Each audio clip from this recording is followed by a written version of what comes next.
This is Pietro Paganini, and today we're running our Austrian Economics Monthly. And here we come with the topic. I have to say I have a conflict of interest because it's a topic I'm really challenged by and I really follow very much. And we have three wonderful guests that I'm very delighted to have joining us. One is Daniel Kedic, that already been with us in the past, at least before summer. Daniel, correct me if I'm wrong. Absolutely. And then we have Mario Fantini, and then we have also Graham Watson. Before going to them and allow them to speak, question is why we chose this this topic that for somebody it's something annoying, for somebody it's very controversial, for many others it's very challenging. Well, let me start by saying that President Putin, some weeks before the pandemic said, or the pandemic started, said liberal democracy is ended or has failed its objective. And a few months earlier, President Trump, and that was the leitmotif for the entire campaign of President Trump, was we have, or I won because I have addressed the needs of what he called the forgotten.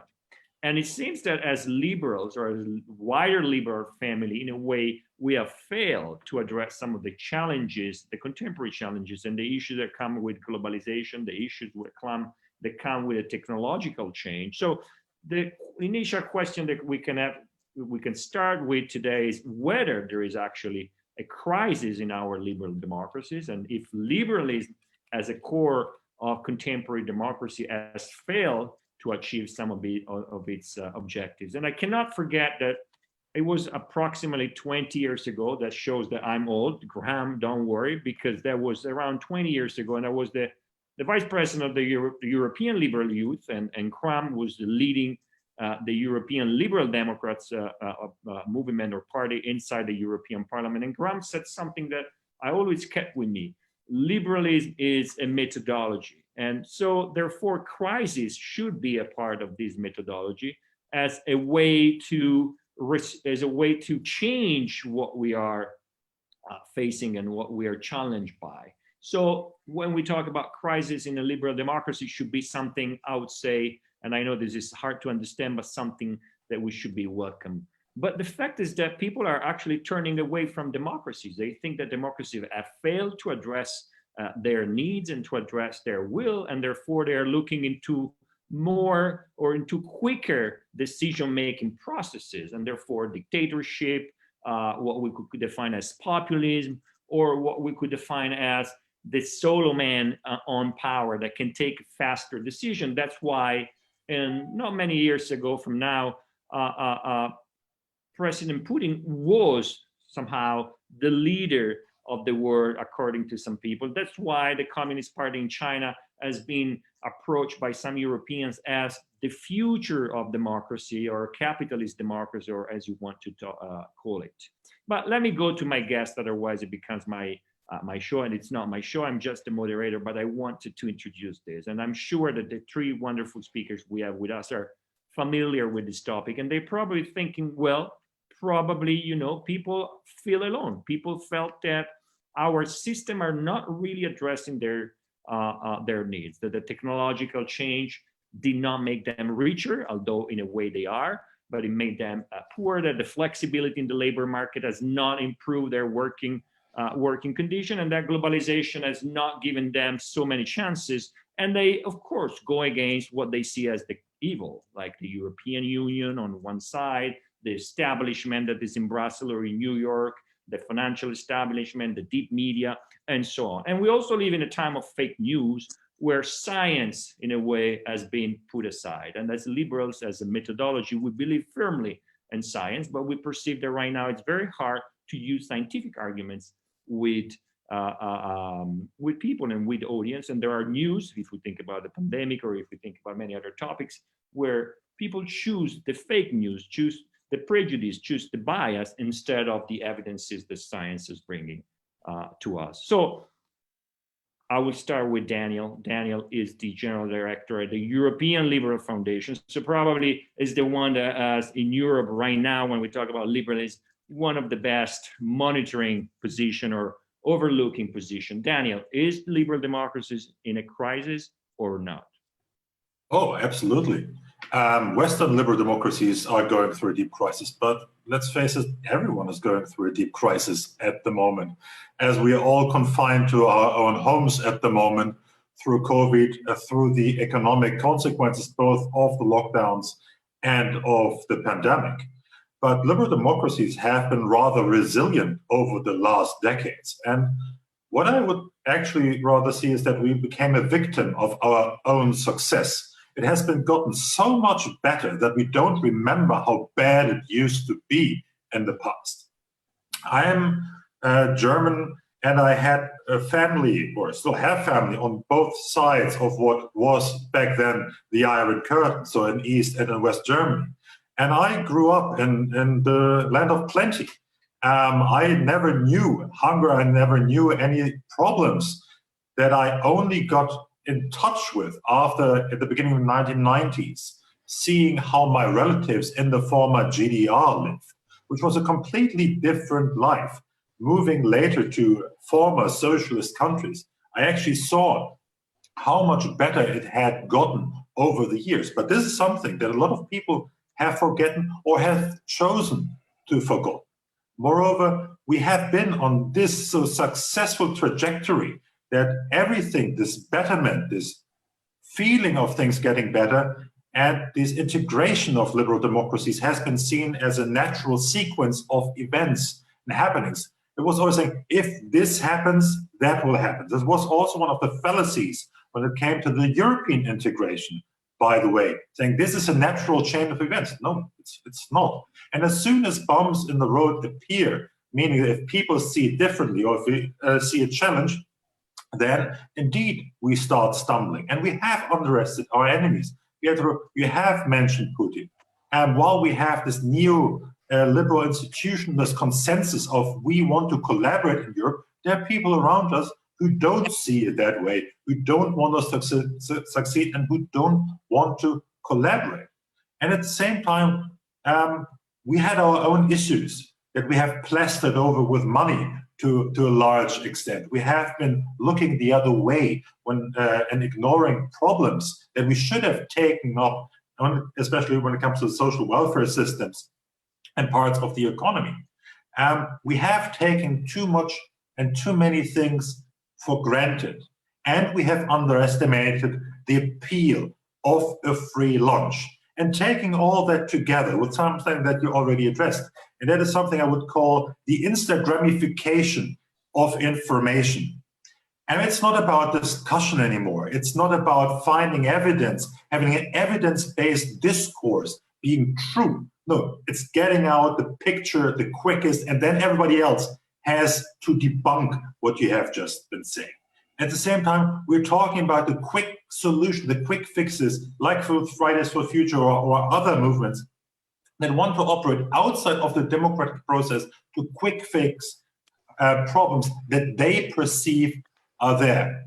So how do we get out of that? And we have been horribly bad as liberals communicating what are the benefits. And we cannot just be like the socialists and the others and say, hey, I will promise you milk and honey will flow. No, we have to say how it is, that is actual work. But we are there in a bidding war with the other, with the socialists, with a lot of conservatives who promise milk and honey to people.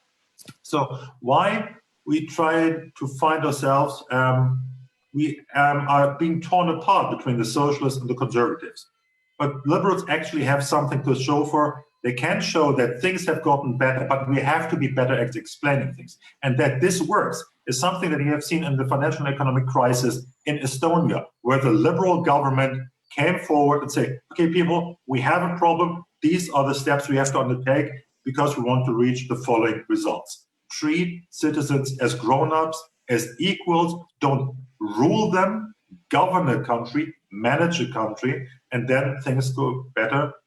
And last but not least, I would like to recall the great European liberal Ralph Dahrendorf, who in the year of 1997 wrote an essay in German. It's called Globalization and the Social Consequences, where he has been predicting the same situation that we have here right now. The success of liberal democracy, the success of trade, of economic opening of countries, that is chances and prosperity for millions.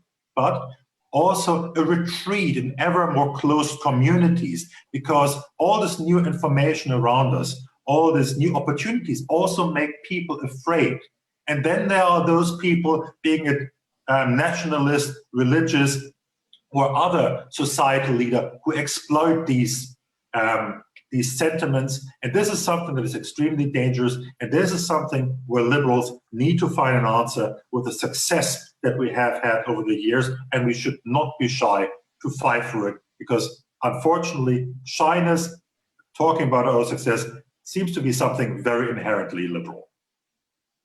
Thank you so much, Daniel. As usual, you brought in so many arguments. Let me, before moving to Graham Watson, let me just remind you that we are live on Facebook, but on Facebook, you cannot ask questions, or you can, but obviously we can't answer them because we are not reading them, or I'm not reading them, and don't ask me to read them because I can't read them. But you can definitely ask questions through the question and answer section or through the chat. We are being recorded, so this event will be available forever, at least till the internet exists. And some of these videos, well, of course, a part of the video will be circulated later on. Graham, Daniel brought, as usual, a lot of arguments to the table. I love the Instagramification. That's a word I never heard. Now I'm definitely going to use it. But he said things were going very well, and we were probably too arrogant, let me translate that, to not seeing that something was changing. But he also said something to me very important, that we are, or we have been, but we are probably not capable of explaining the good results that have been achieved. Do you think, Graham, that this is exclusively the problem, or there is something more behind? Well, could I say, first of all, Pietro, what a pleasure it is to be with you, and congratulations to Martin Gundinger for getting us together to talk about what I think is a very important issue. And it's always a pleasure to be with people who have chosen among our audience to stay curious and to stay optimistic. I was interested to hear what Daniel had to say, and I agree with a lot of it, but I'm not sure that I agree that it's fundamentally a problem of communication. I think it goes maybe a wee bit deeper than that, Daniel. I mean, my analysis of where we are at the moment goes back to the end of the Cold War, the end of the 1980s, when we had a peace dividend that we could have invested in a new social contract. We failed to do that. We allowed ourselves to be carried along on a tide of belief that this was somehow the end of ideology, the triumph of capitalism, or whatever. And we went into a 20-year splurge, a 20-year orgy, if you like, of consumption and leverage and speculation. And in 2008, we got the financial reckoning of that. And what we're now having is the geopolitical hangover from that party. You know, the social compact, as it existed in the 20th century, has broken down.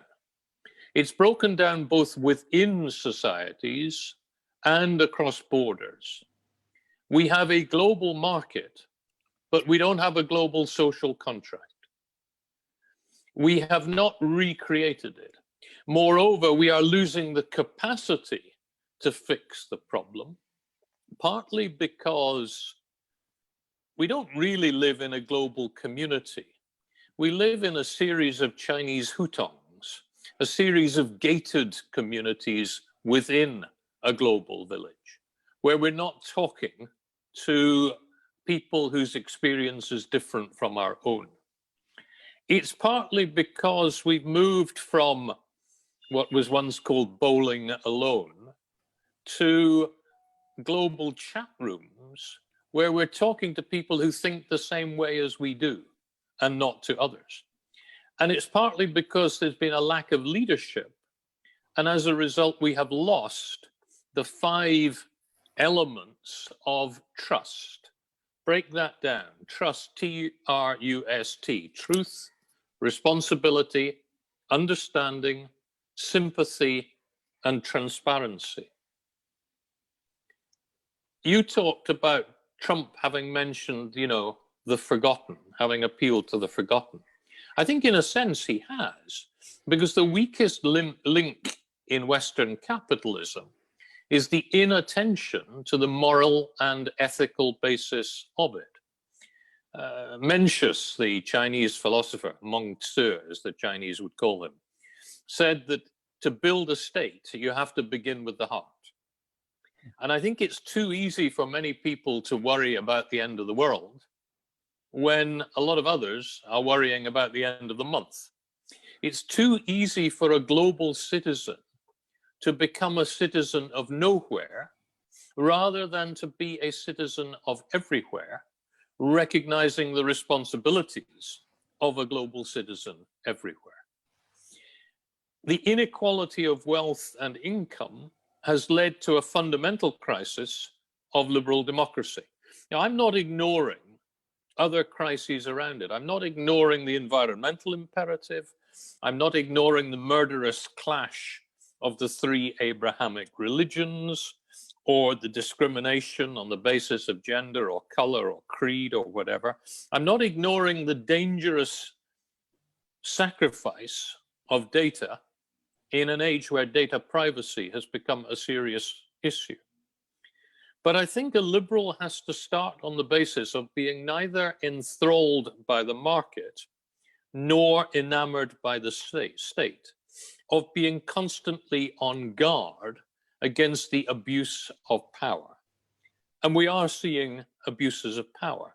So we need in society a discussion of where sovereignty lies in the 21st century and where the fundamental challenges are no longer national or even regional, but global.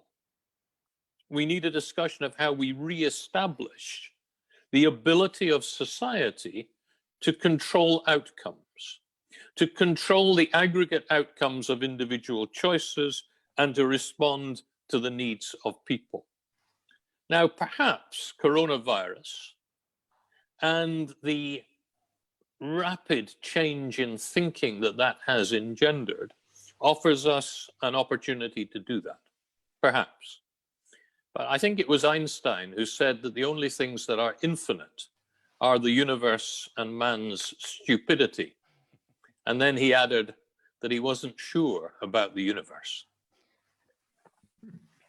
Thank you, Graham. And apologize if I have not really introduced you, but the problem is that I know you so well that I forget to introduce you. So Graham Watson has been, was a member of the parliament and the leader of the European Liberal and Democrats, and actually the man that transit the European Liberal and Democrats and reformists from the LDR into the European Liberal and Democrats alliance, or at least in that period of time. Graham, and the last time I met, actually in the panel is the last person I met in the island of Ventotene in June or July was. And I was diving, and Graham was doing wonderful sailing throughout the Mediterranean. And luckily, you came back safe.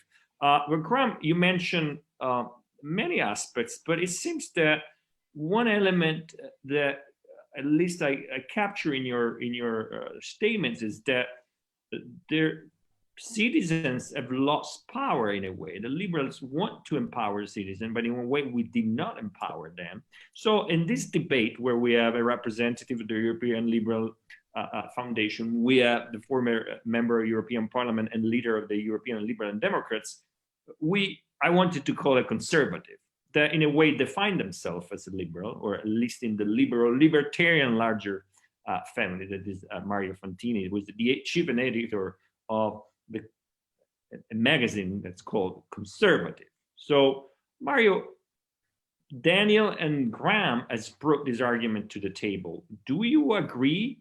And I'm sure you do, but you are providing a different answer. And I want to remind that you were in Rome, and you mentioned it earlier before we got online, to a very controversial, as you call it, conservative meeting. And probably when we talk about sovereignty, you have a different idea of that than as liberals we might have. Thank you, Pietro, and thank you to the panelists and all my friends out there. I'd like to put aside that Rome conference that you just referred to, because I think we're getting off track. We're each raising so many issues that I think we do a disservice to our audience if we didn't refocus things on what the core question was here about the crisis of liberal democracy. And it is complicated, like most things in life. It's complicated, and there are nuances. And the first thing that we should, if we had the time, discuss is what exactly do we mean by liberal democracy? And that could take up hours, right? That's a fascinating discussion, and it's really worth having. And maybe at the end we could do that.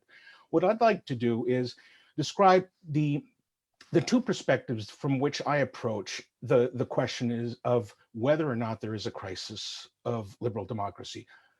On the one hand, I don't think there is a crisis of the kind that people like Ann Applebaum or former US Secretary of State Madeleine Albright, or even The Economist magazine talk about and warn about.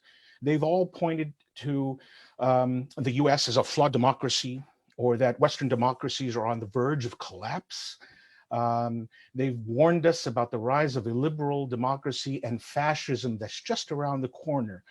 I don't think I know I don't share any of those feelings or thoughts, nor, I should add, do I think or share the ideas and opinions of a classical liberal thinker like Karen Horn, who has at a Mont Pelerin Society meeting warned about the dangers of populism, very alarmist language. On the other hand, I do think that, particularly if we turn to people like Richard Legutko, and I have a stack of books here, this is a fascinating topic for me, but if we turn to people like Richard Legutko, the Polish MEP, or Patrick Deneen at the University of Notre Dame, or even Adrian Pabst, I think there is a crisis. Each of these scholars and many others have identified features and characteristics and hallmarks such as the erosion of individual freedom in Western liberal democracies, the growth of powerful and massive bureaucracies, the rise of big tech monopolies, and general oligarchic trends that have left so many working people around the world disenfranchised, alienated, and marginalized. And for a moment, let me just focus on Adrian Pabst, who's fascinating. His analysis is particularly compelling because he's not a conservative. And yet he's coming to similar conclusions that conservative scholars have arrived at in previous years. Adrian Pabst says basically that even though he's a committed liberal Democrat, he is worried and concerned about how it's been developing over the past several decades. He sees liberal democracies as increasingly intolerant about the values of ordinary working people, while at the same time concentrating increasingly wealth and power into the hands of a little elite, of unaccountable elites, I think he calls them. It's the same thing that other people have called the cognitive elites. Charles Murray famously called them the overclass, very sinister sounding. But anyway, that is the crisis within the Western liberal democracies that we should be talking about. Why is this crisis arising? What has failed among these liberal democracies? And how can we respond? And one final comment, returning to these warnings about populism, of course, it depends on whether or not we're talking about right-wing or left-wing populism.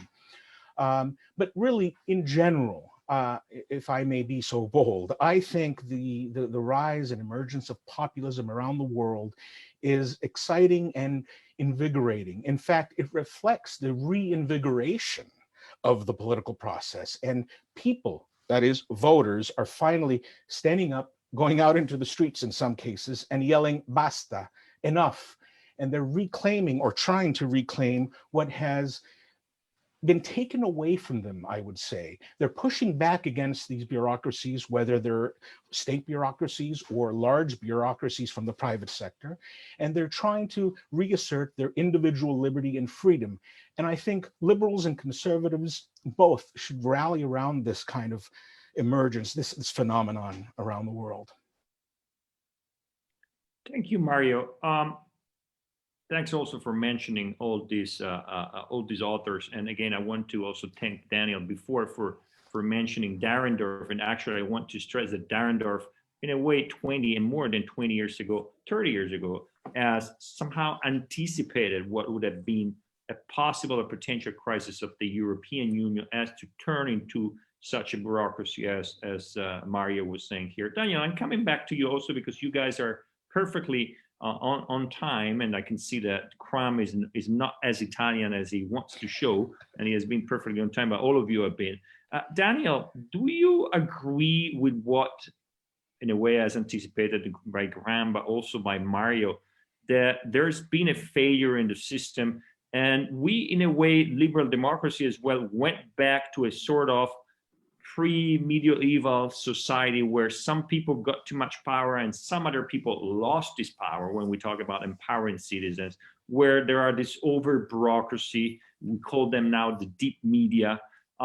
Do you see this, or you think that Mario is too much on the conservative side and see an enemy that actually is not there? But if I look at Brussels, and Graham would apologize me, I have the feeling that sometimes there is such a bureaucracy that in a way is forgetting about European citizens.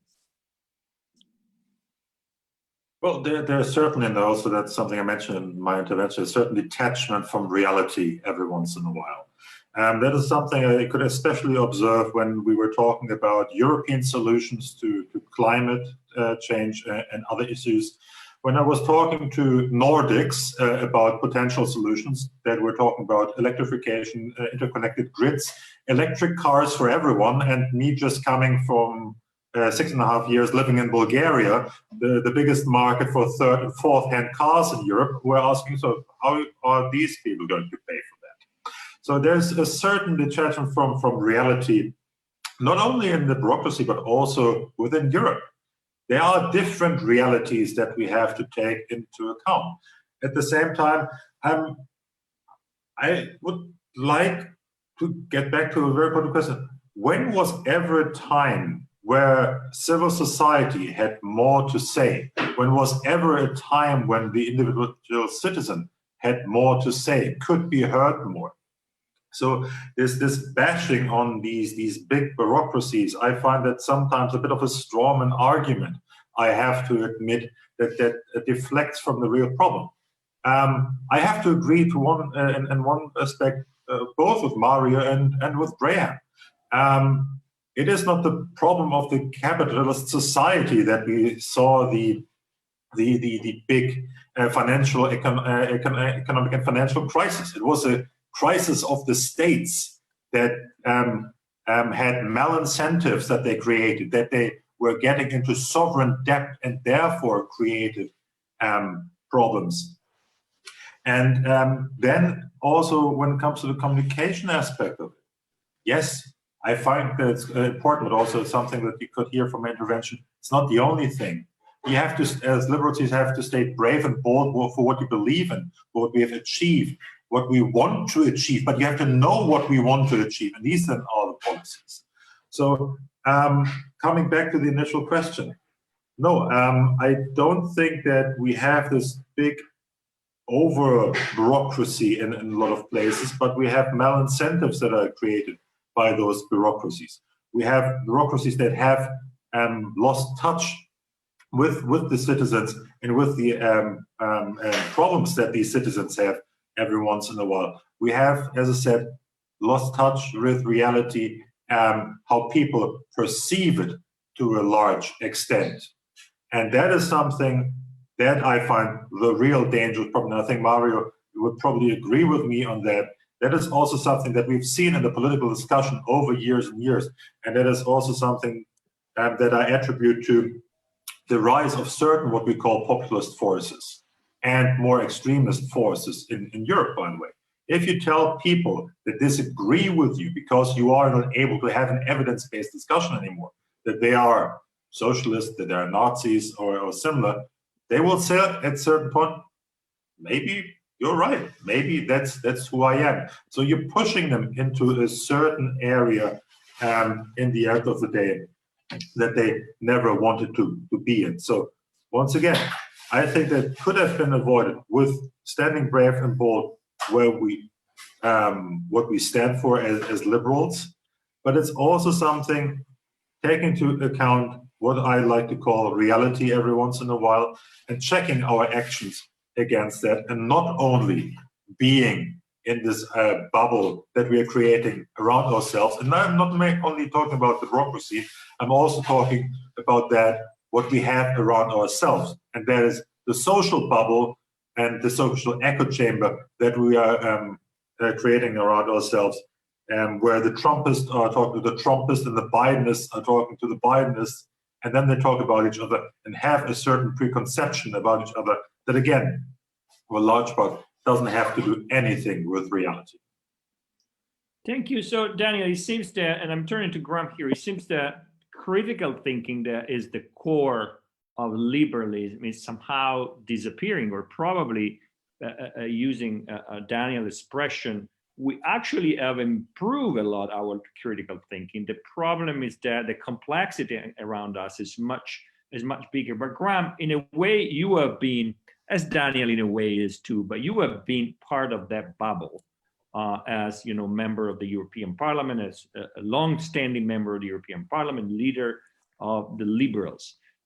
Question one is there really a bubble, a deep state that has forgotten about people? And then when Daniel is talking about what we want to achieve as liberals, what are we looking for? And that's a big question. I know you don't have 30 minutes to answer. We have a few minutes. Well, I mean, I'm not sure there's, I wouldn't argue that there is a deep state that is controlling things. That is an argument that can be used in certain countries at certain times. I don't think that's what's happening at global level. I think we have lost control of global capitalism in certain respects. I mentioned the issue of data privacy. I think one of the most urgent things to do at the moment is to regulate the behavior of some of the tech companies who are mining people's data, while people think that they are mining the data of the companies themselves are holding. I don't think that we as liberals have perhaps been at the forefront of formulating the ideas of crisis. Mario was talking about the work of Adrian Pabst on the right. You can look at Adrian Pabst, or you can look from him to Thomas Piketty. There is a consensus on either side that a crisis exists. I happen to share that view, and I happen to think that it is being expressed in different ways. It's being expressed in fundamentalism, whether it is voters or indeed individuals choosing fundamental nationalism or religious fundamentalism. It's being expressed in the way that capitalism is not working. Capitalism has to work on the premise that if you work hard, you can improve yourself and your family. And yet it is impossible, or very near impossible, to get from poorer countries into wealthier countries at the moment because of government action to prevent migration. The market is not working.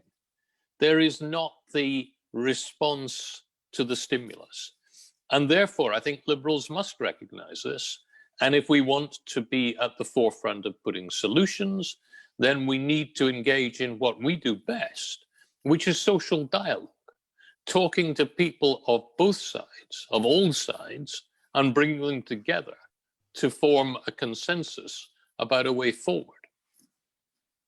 Thank you, Graham. And certainly what we're trying to do here today in a few minutes, of course, is trying to make this social dialogue, or as I like to call with our Austrian friend, is a social or individual conflict, because it's through the conflict of ideas that we can generate, hopefully, a better knowledge. And I'm very happy there's some common friends that have joined us today, at least in the audience. And again, if you have any question or comments, as Christoph Ledel has done on the chat, or feel free to post question over the question and answer area, or of course you can contact our friends here in the panel through their emails or their Twitter account. Mario, I'm coming back to you, and then we close with another round of question, because we have been very quick. It seems we're getting a TV talk show, and probably I should be promoted by Barbara Colm as the anchorman now, and obviously get a little, since we're all liberals and believe in free market, little check as usual. Mario, here we got the liberal perspective, and Graham talked about a social dialogue. Do you think that is enough? Because You define yourself as a conservative. I know you have liberal roots, but you like to define yourself as conservative. What is the difference between liberalism and conservative in few words, of course? And do you think the social dialogue is the starting point? Well, that's a bit problematic because while I do like the word conservative, it's not the only word I've ever used to describe myself. I am at various times a classical liberal, a traditionalist, sometimes even a reactionary. It all depends. And one of the reasons that we use the title European Conservative for the magazine is to provoke. And you might have seen that in the past, we have published all sorts of people from the center right, never Marxists, by the way, but always different thinkers, classical liberals, libertarians, even the occasional monarchist. They are out there. To respond to your question, it's not a hard and fast thing. And as Graham just mentioned, people on different sides or different parts of the political spectrum are coming together and diagnosing or recognizing the same problem. And it's not just the failure of the market or capitalism, it's also the failure of the state, whether you like or prefer a big state or a reduced small state. There is something happening that I'm happy to say a lot of us are recognizing, right and left. The problem is, or the challenge is, how do we respond and what policy proposals do we have?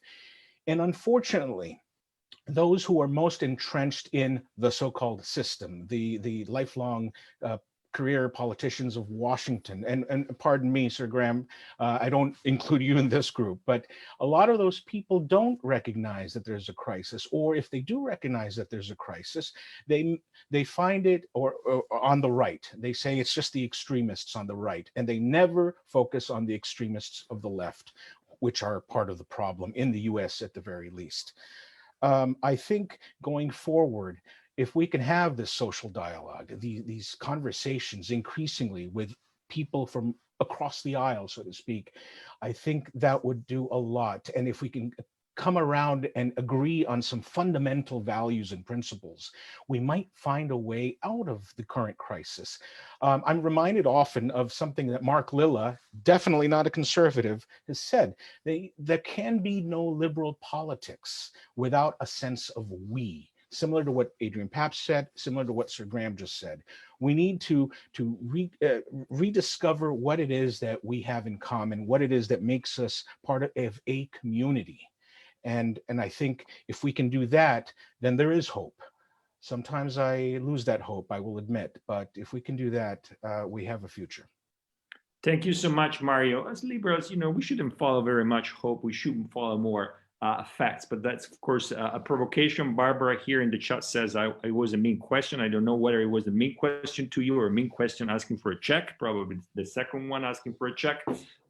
Daniel, I'm coming back for one last question. Of course, feel free then to jump in for further comments. Mario said something to me intriguing, because when we talk about the European Union as well, that's coming to mind. He says the failure of the state. But one of the things that we seem to ignore in Europe, all of us, is that the state as we know it is a liberal invention. Let me say that. It's not the state as it is intended in socialism or communism or social democracy, but the state in England was created to govern as the rule of law, to govern and to allow people to live together in freedom and prosperity. With Brussels growing, or at least now in the pandemic, do you see the failure of the state? And is the state part of the problem? That goes, and sorry, Daniel, I'm just adding this, coming from a country where there is, I would say, a lifelong problem, but I also see a problem of institution within the states. The fact that parliaments, I would say all around Europe, probably all around the world, are having troubles in addressing rapidly, as people would like, some of the problems that citizens are facing as well. Well, I think we have to take a step back there. Yes, in a lot of liberal understanding today, this is the state. But we don't come from an American tradition where the role of the state is to ensure life, liberty, and the pursuit of happiness. We come from a long-standing tradition of states, and that includes the absolute tradition in some states, in some parts, especially when you look at the bureaucracy. that system has still prevailed. I'm by birth, I'm a Prussian. We invented the modern democracy, bureaucracy in Western Europe to a large extent. And this was not to serve the people. It was to serve the king. It was in order so the king could rule the country, or the emperor could rule the country. It was not for the people. And that is something that you very often still see in the self-understanding of a lot of politicians, not liberal politicians, and people who are in part in this bureaucracy. And I'll give you a very simple example. I currently live in Belgium, like Graham as well. The Belgian state thinks that it's okay to take 70% of my income and take it away. Because. So this is not because the state wants to serve me and puts me as an individual and my life, liberty, and pursuit of happiness in the center. There must be something else. And so therefore I have to reject that premise to a certain degree. And the question is then how we get out of this conundrum. And therefore we need to be talking about reform. We need to be talking about reclaiming the sovereignty of the individual in the entire process. And that is unfortunately not possible like Fridays for Future or other organizations would like that we can just do it, but we have to take the forum that we have, and that is the democratic process, in order to bring it to the forefront. But then again, as we have been talking about communication, Graham, in the end of the day, we agreed to that this is necessary, and bring our ideas forward and not resort to something that I would call neo-tribalism, where we have this outsourcing of all the bad things that we can imagine in life and put it in Biden, put it in Trump, or whoever we have in front of us to make this person, this group, this belief, the enemy. And we have to go back to something indeed. We were talking about Dahrendorf earlier today. We have to identify that conflict is something normal in societies, and discussion and debate and conflict is something not only deeply human, it's something deeply necessary for a society. And coming to solutions through debate, through fight, through conflict, positive conflict, is the only way to go around it. But then again, we have the survival instinct of certain institutions, especially of bureaucracies, and Barbara Korn probably in the audience will appreciate that. There is nothing so permanent like a temporary government program. So we have to fight these notions of survival of these bureaucracies and replace them with something that indeed serves the citizens and not itself the bureaucracy, and go away from this classic thinking of governing and ruling, but rather serving the sovereign, who is the people. Thank you so much, Daniel. Graham, I'm coming to you for a last question. And again, if there is any question from the audience, please put it forward, and I'm sure our panel is happy to answer, and we can take a few minutes more. Daniel talked about, and I agree with this, with the fact that we need to address this conflict. He also talked about reforming and the fact that we need to go through reforms. But as President Luigi Einaudi, like 70 years ago, was used to say, and that's something I will always carry with me, and I often write about it, all of this takes time and it requires work. And Einaudi was, there was no internet back then, not social media. Einaudi was used to say, what we can do is work hard every day to solve one by one each problem. But now people want to have answers in a matter of a second. Do we have this time? And if somebody from the people that forgotten is probably listening to us right now says, oh my God, this is nonsense, we want answer. Are we able to address this question? Or are we able to convince people that in a wide and huge complexity, it takes hard work, time, and patience? Well, I think, Pietro, I think Einaudi was right. It does take time. And one of the difficulties with the consumer society that we've built is that people have moved from being citizens, fundamentally, to being consumers, fundamentally. They no longer, we have robbed ourselves of the opportunity to control aggregate outcomes of individual choices. And the consumer expects immediate satisfaction from politics or from government in the same way as they expect immediate satisfaction from the market. And that's where I think civic education is actually hugely important. Now, Daniel mentioned, high tax rates in Belgium. Belgium has a liberal government. Denmark has a liberal government, has very high tax rates. I'm not sure I would defend the rates of tax. But what I would say is that both of those societies have been very successful in creating what Ralph Dahrendorf called life chances. More successful, I think, than the Anglo-Saxon approach. Mario talked about the need to move from I to we. I remember hearing a sociologist saying that if you take the I out of illness and replace it with a we, you get wellness. And I think there is a certain amount of wellness that is needed in Anglo-Saxon societies that is currently missing. For me, coming from Scotland, my thinking on economic liberalism goes back to Adam Smith. And I will never forget that before he wrote his book, The Wealth of Nations, he wrote a work called The Theory of Moral Sentiments. And he basically pointed out that capitalism takes no prisoners. It destroys competition wherever it can. You need the intervention of the state to regulate. And I think if we go back to Adam Smith, then we can start again to think about how we are organizing our society. Back to basics. Thank you so much, Graham, for reminding us of Smith, but also for reminding us that you're Scottish. We forgot about that. Mario, I want to end with you, unless there are other questions here. Again, you define yourself conservative. You said there's many other ways to defining yourself. I am large, I contain multitudes, to quote Walt Whitman. Multitude, yes. But do you think that we have the time that we can go through this critical thinking, that we can convince people that takes time, takes patience, and takes hard work? That's a very good question. And unfortunately, I'm often discouraged because all that requires, as you said, time, but also effort.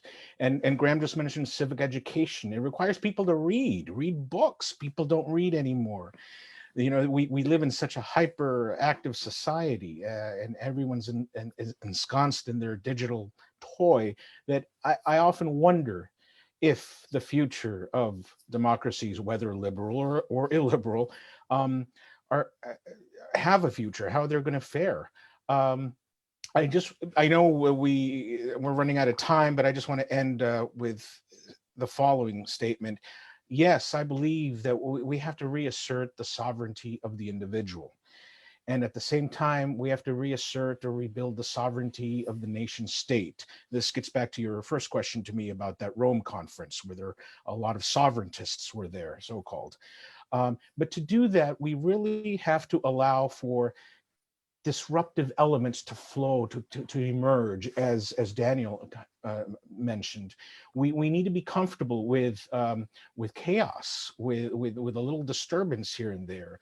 And this reminds me of what a friend told me recently. He said, Mario, the future of conservatism is revolutionary. And I think there's much to that. Because what I see when I look around, I don't see an Athenian agora, and I don't see a Swiss town square. I see bureaucracies and organizations, oligarchies, and the administrative state. And I think we need to fight together, liberals, conservatives, libertarians, against this and push back. Thank you so much, Mario, for this closing statement. Unless, Graham, you have anything to add, or Daniel, please. There is one comment that I see. Let me see if it's a question. that we can address. Gentlemen, thank you very, no, this is a greeting. But Mario, you talk about something revolutionary. As liberals, we should not believe in revolutions. And here I may mention Karl Popper, but at least we did a little revolution here with the Austrian economics and with Competere in Italy, because we started this series of events back in March, and we're still here. We still have a pandemic, and that's probably a challenge or an issue we should address in this day, that we still have the virus around us, and we're still probably going into a new lockdown all around Europe, and that's probably talking about our freedom. But I think we did a good job, and we're trying to do a good job, and I want to thank the Austrian Economic Center, Martin, Brit and Victoria, and particularly, of course, Barbara, for putting us together. My team here in Rome, Giacomo and Stefano, for always being present, and everybody that has joined. I saw that there were several people joining in and out, and some Italian friends, some people from Chile, and in Chile they got a referendum, and my friend Natalia, that is here, was very depressed because they lost, or she lost as a liberal, the referendum, but she knows that's just the beginning for a conflict, and I think we should go on discussing and, you know, proposing alternative solution. And if we fail, it's just part of, you know, the way we should do as liberal. Thank you, Daniel, for being here with us from Brussels. Thank you, Graham, very much for being here. Hopefully, I'll see you very soon in Ventotene and sailing. And thank you, Mario. That I know you're locked in Austria and you just want to run away. And in a way, I don't blame you, although it's a beautiful country. Thank you, everybody. The event is being recorded, and we were live on Facebook. So thank you very much, and see you soon, or at least next month with another event. Ciao. Thank you. Ciao. Thank you.